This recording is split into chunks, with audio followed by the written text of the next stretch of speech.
New at 5:30, we're hearing from the Portland area man who says the mayor of Seattle sexually abused him while he was in foster care in the 1980s. Fox 12's Kasey Watts sat down with Jeff Simpson and joins us now with the message that he wants to share with everyone. Kasey? Well, you might be familiar with the mounting criticism that Seattle Mayor Ed Murray is facing. 3 people have now come forward saying he sexually abused them. And new records out just this week in Jeff Simpson's case are bolstering his claims. Mayor Murray is a child molester. It's been a long time since Jeff Simpson was a foster child in Portland, placed under the care of Ed Murray in the early 1980s. But it's a chapter in his life he says he'll never forget. The worst things that you could think of were what Ed has done to me. Simpson tells Fox 12 Murray sexually abused him for years, starting when he was just 13. Murray, now the mayor of Seattle, has repeatedly denied it. I'm not the first foster parent that he's made accusations against. I mean, regrettably, he was a very, very disturbed young man, and he has remained a very manipulative man. But this week, new records in Simpson's case were released by DHS dating back to 1984. They show that back then, caseworkers believed Simpson's allegations against Murray, but charges. One caseworker wrote, Murray should never again be utilized as a certified CSD resource for children, going on to say it is unfortunate that the criminal justice system chose not to act in this case. I am not lying. We, as Ed's victims, are not lying. Simpson says he was repeatedly told by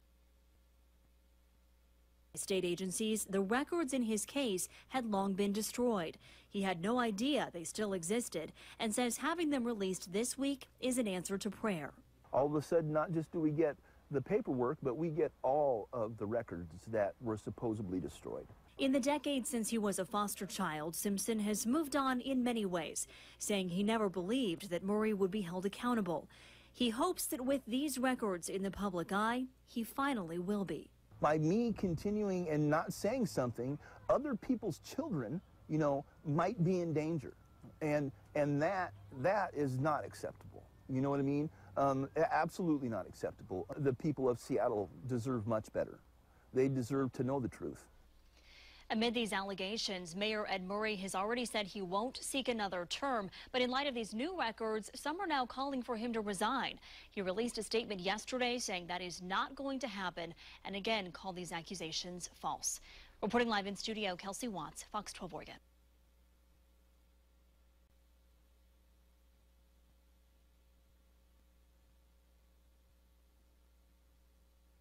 Investigation into records of sexually abused foster kids ensnares Seattle mayor. An investigation has revealed that records once thought to be destroyed exist backing up the claims of a victim who said the Seattle mayor raped him. By Matt Agarist, July 19, 2017. Seattle, Washington. Over the past several years, multiple victims have come forward and accused Seattle Mayor Ed Murray of sexually abusing them when they were children in the 1980s. Delvin Heckard, one of the alleged victims, filed a lawsuit against the mayor in April, setting off an investigation by the Seattle Times. What the Times found was nothing short of bombshell and vindication for his alleged victims. As the Free Thought Project reported in April, Murray's attorney publicly denounced the allegations of sexual abuse from the victims. One of those victims was Jeff Simpson, whose case prompted the controversy in 2008. The previous accusers were investigated by law enforcement and the press and found to be not credible and their claims meritless, attorney Robert Sulkin told reporters in April. However, these claims were easily made because the Oregon Department of Human Services, DHS, foster parent records of his abuse were said to be destroyed.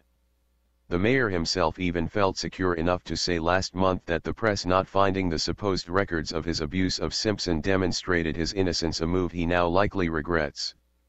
Not content with hearing that the records had been destroyed, the Times tried, once again, to obtain them.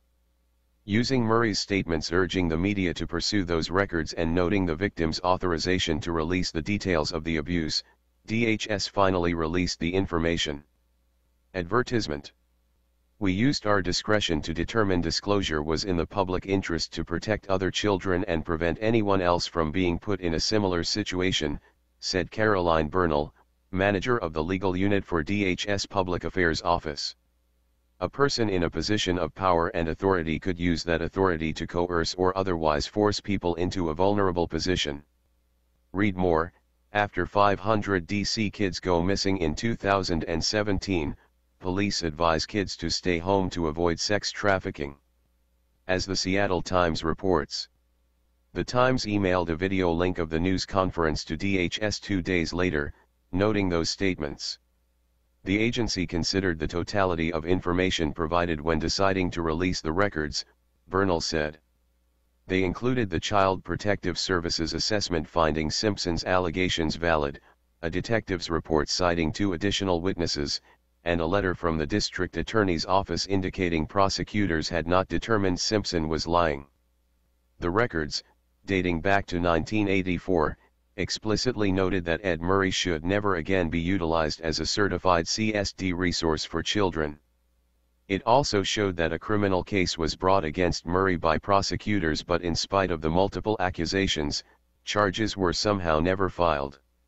Naturally, the mayor has taken to bashing Simpson and telling the public to consider his troubled past.